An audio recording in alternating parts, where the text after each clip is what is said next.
Assalamualaikum warahmatullahi wabarakatuh. Perkenalkan, saya Imam Fauzi dari HMI Cabang Malang, Komisariat Persiapan Ilmu Keolahragaan UM.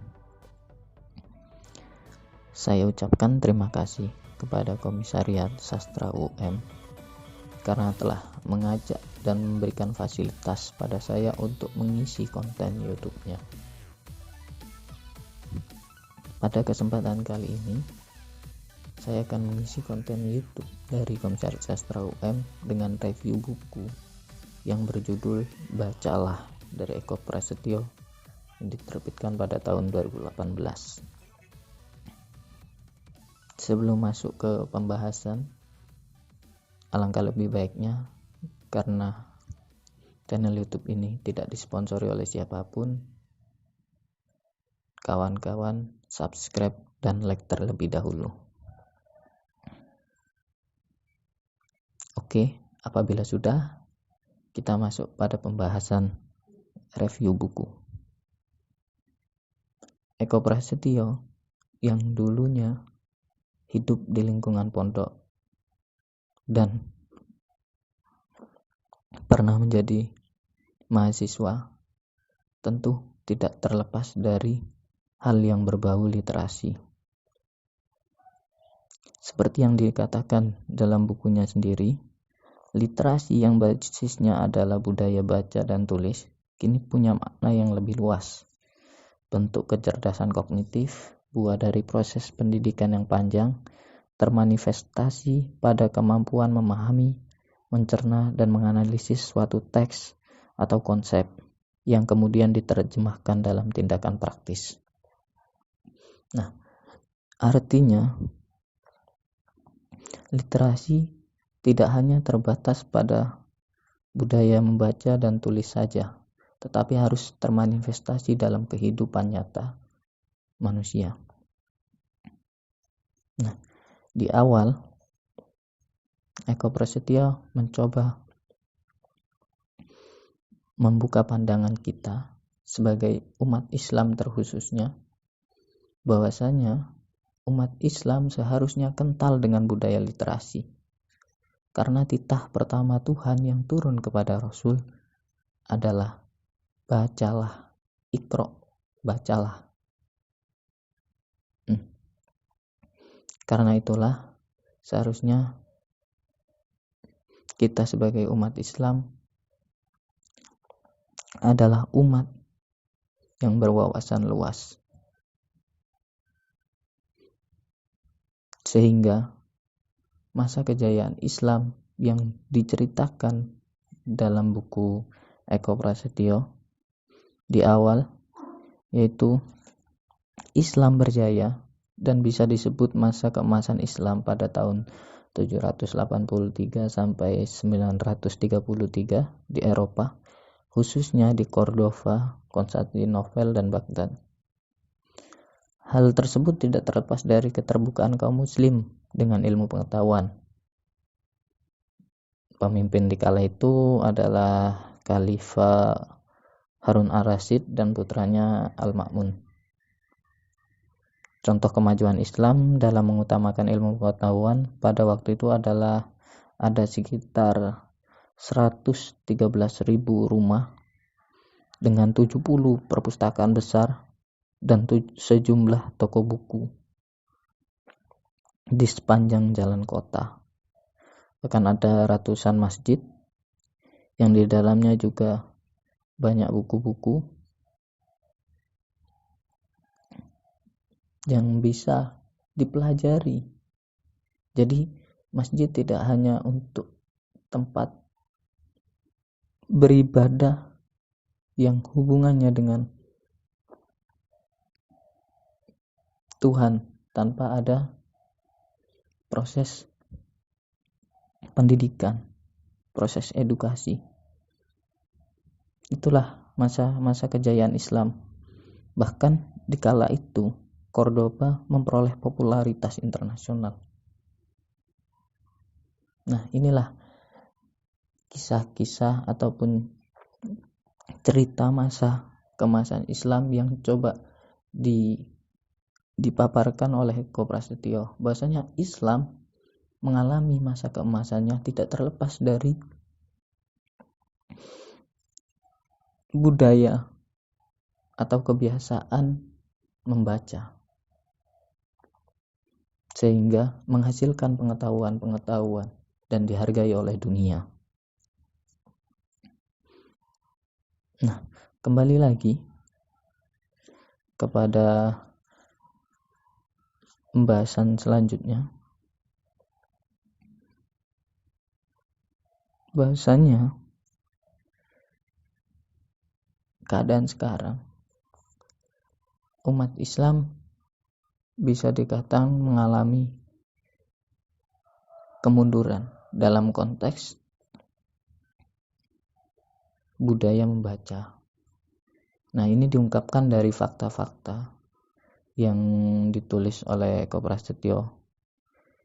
Fakta-fakta seperti di Indonesia dengan mayoritas umat Islam terbesar di dunia, yang seharusnya apabila bisa memaknai perintah pertama yang diturunkan Allah kepada Rasulnya, bacalah.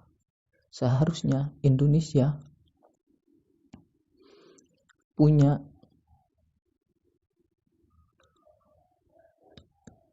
potensi untuk melahirkan pengetahuan, punya potensi untuk menjadi acuan,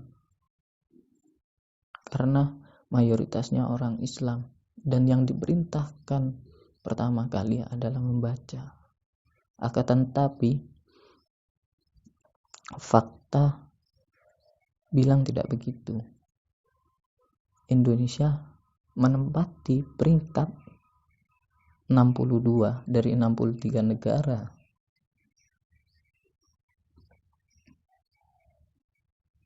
untuk budaya membacanya. Nah,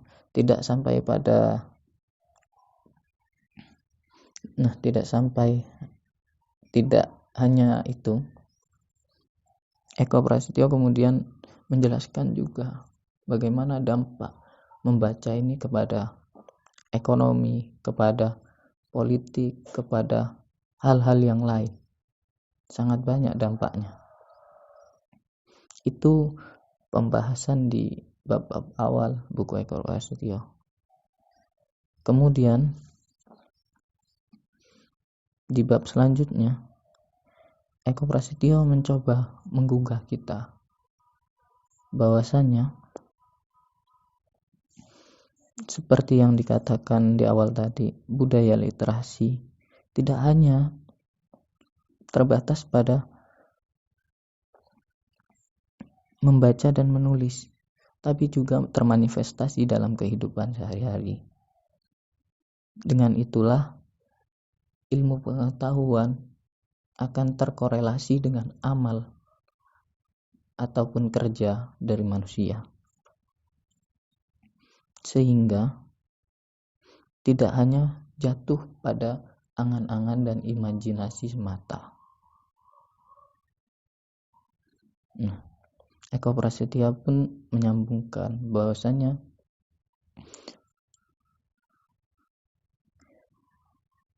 orang beriman memakai definisi Soros. Bagi orang yang beriman, agama mengobarkan api pencarian luhur, membebaskan dirinya dari ketergantungan-ketergantungan batin, mengangkat manusia melampaui perhatian-perhatian duniawi, dan membuka ketakjuban akbar sehingga manusia dapat mendengar seruan-seruan Tuhan adalah kebenaran dari setiap partikel alam semesta. Nah, keimanan ini haruslah dilanjutkan dengan ilmu pengetahuan, kemudian dimanifestasikan kepada kerja ataupun amal perbuatan, sehingga iman, ilmu, amal itu benar-benar bisa diwujudkan.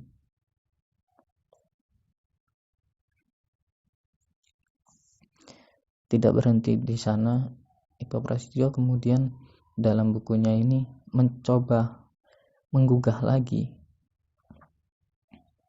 lagi kita sebagai umat Islam untuk berkaca pada sosok-sosok intelektual muslim masa lalu yang pernah membuat dan memberikan sumbangsinya bukan hanya pada umat Islam saja, tapi pada dunia.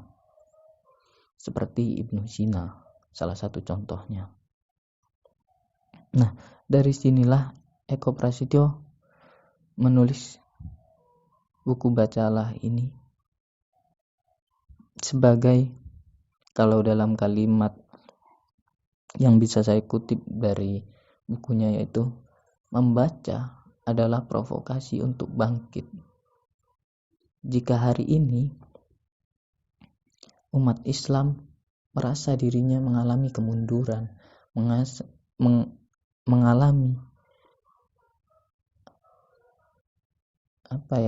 mengalami suatu kemacetan dalam proses kemajuan zaman, membaca adalah salah satu kunci pertama yang harus dibuka.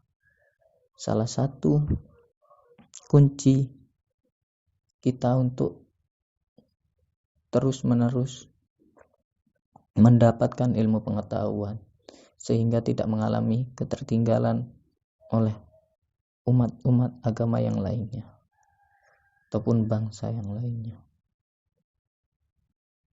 Dia seperti yang dia katakan dalam bukunya, menurut Nurholis Majid ada dua cara kegemilangan Islam ketika menginternasionalisasikan ilmu pengetahuan, yaitu pertama, memahami diri sebagai umat penengah dan saksi atas manusia, sehingga berkeinginan untuk menyatukan dan mengembangkan ilmu pengetahuan yang berasal dari mana saja.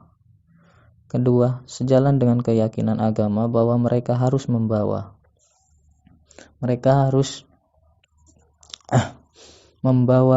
kebaikan bagi umat manusia sebagai rahmat untuk sekalian alam. Nah, inilah yang kemudian harus kita perhatikan, bahwasanya pentingnya ilmu pengetahuan itu tidak hanya bagi umat Islam juga saja, tapi bagi seluruh umat manusia. Banyak contoh yang dijelaskan oleh Eko Prasetyo dalam bukunya. Kembali lagi tadi, salah satu yang disebut adalah Ibnu Sina. Mungkin itu sedikit review dari buku yang pernah saya baca dari Eko Prasetyo. Untuk lebih jelasnya bisa kawan-kawan baca sendiri, karena setiap orang punya pandangan lain terhadap buku apa yang telah mereka baca. Saya akhiri dengan salah satu kutipan yang telah saya sebutkan tadi dari bukunya Eko Prasetyo. Membaca adalah provokasi untuk bangkit. Cukup sekian dan terima kasih. Kurang lebihnya mohon maaf. Wassalamualaikum warahmatullahi wabarakatuh.